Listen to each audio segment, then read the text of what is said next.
Now isn't this typical? While everyone was busy watching President Trump nominate the newest Supreme Court justice to replace the retiring Justice Kennedy, another judge has taken it upon himself to legislate from the bench. An Obama-appointed federal judge ruled late last week that the Trump administration acted in an arbitrary and capricious fashion when the administration bowed to the majority and allowed the state of Kentucky to become the first state in the nation to require that low-income people receiving government benefits work or volunteer in their communities in order to qualify for Medicaid. The ruling by U.S. District Judge James E. Boasberg effectively vacates that approval and sends the state's program, Kentucky Health, back to the Federal Department of Health and Human Services for further review. Boasberg went on to state that the top HHS officials never actually adequately considered whether the program would, in fact, help the state furnish medical assistance to its citizens, which is the central objective of Medicaid. That signal omission renders the decision arbitrary and capricious,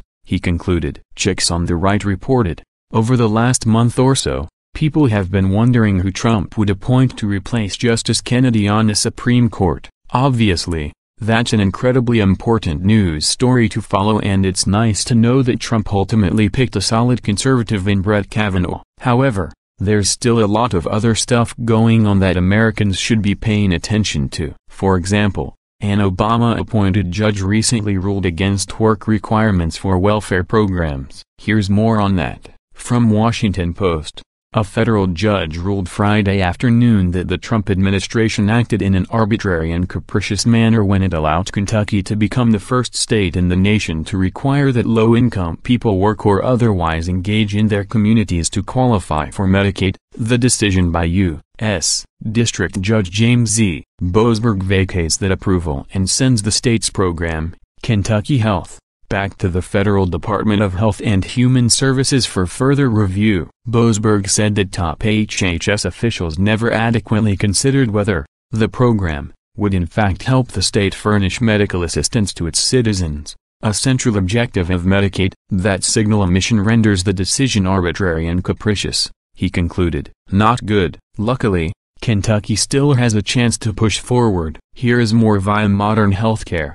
At least 2 states will push ahead with their programs to impose work requirements on their Medicaid populations despite a federal judge invalidating the CMS approval of Kentucky's far-reaching waiver last month. U.S. District Judge James Boasberg in Washington, D.C., held that HHS Secretary Alex Azar did not adequately evaluate whether Kentucky's requirement that expansion enrollees log 80 hours a month of work or community engagement to keep their coverage is consistent with the objective of the Medicaid statute, which he said is to furnish coverage. He left the door open for HHS and the CMS to come back with a more carefully developed model. The decision could set back the Trump administration's timetable for transforming Medicaid into a program whose purpose is to improve people's health and well-being through work and prepare them to switch to private insurance. It also could slow Medicaid expansion in Republican-led states that favor work requirements. The same judicial analysis would apply to other states in how the HHS Secretary evaluated the Kentucky waiver,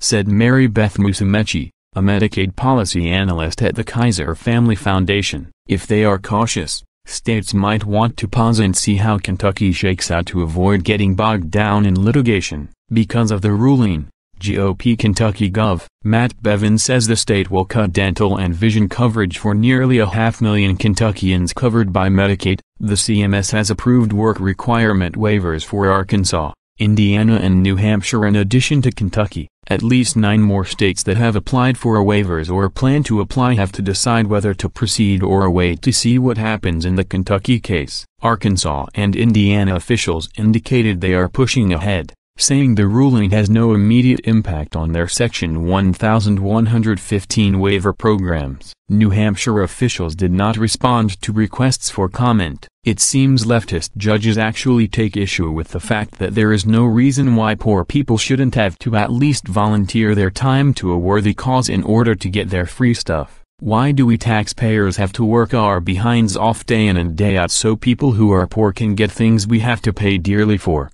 free? And they aren't even expected to contribute in any way to society. This ruling just makes no sense whatsoever. But then again, Neither did the fact that the American people voted for Barack Hussein Obama, not once but twice. Now we will be suffering the repercussions for decades to come.